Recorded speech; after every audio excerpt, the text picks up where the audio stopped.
ان اللہ و ملائکتہ یصلون علی النبی یا ایھا الذین آمنوا صلوا علیہ وسلموا تسلیما۔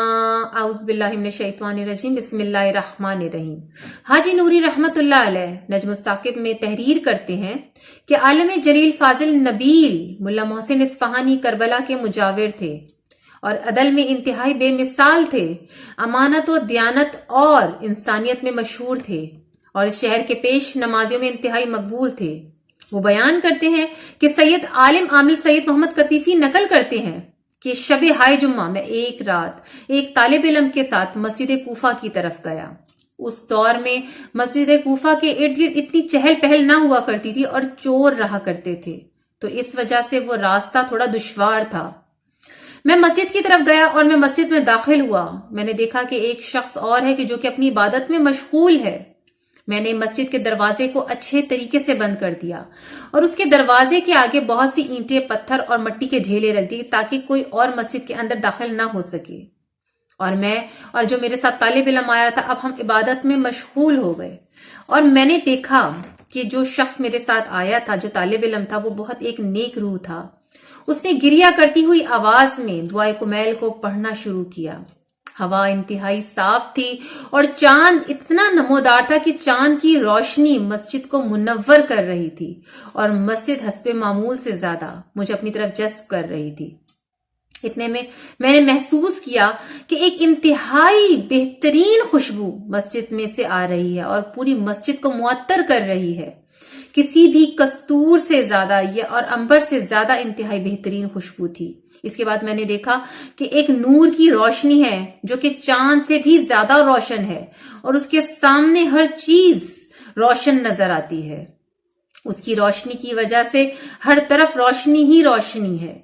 جو طالب علم دعائے کمیل پڑھ رہا تھا وہ بھی خاموش ہو گیا، اس خوشبو اور نور کی طرف متوجہ ہوا۔ اس دوران میں ایک شخص با عظمت اسی دروازے سے داخل ہوا جسے ہم نے اچھے طریقے سے بند کیا ہوا تھا۔ اس نے اہل حجاز کا لباس پہنا ہوا تھا اور اس کے کندھے پر جائے نماز رکھی ہوئی تھی۔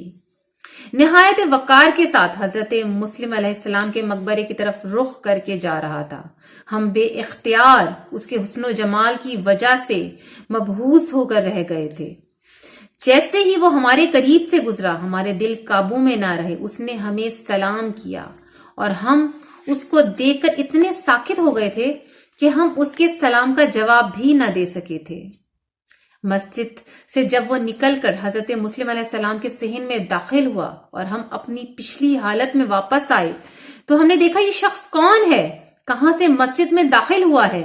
ہم اپنی جگہ سے اٹھے اور حضرت مسلم کے صحن کی طرف بڑھے۔ ہم نے دیکھا کہ جو طالب علم وہاں پر پہلے سے موجود تھا وہ اپنی قمیض پھاڑ کر زور زور سے گریہ کر رہا تھا، جیسے ایک ایسی ماں گریہ کرے جس کا بچہ کھو گیا ہو یا مر گیا ہو۔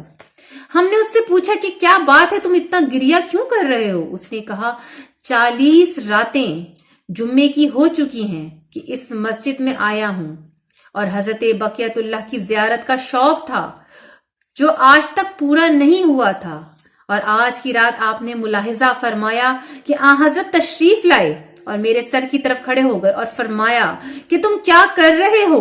حضرت کی عظمت و ہیبت کی وجہ سے زبان کو میں حرکت نہ دے سکا، زبان کھولنے کی جرت ہی نہ ہوئی، یہاں تک کہ وہ یہاں سے گزر گئے اور چلے گئے۔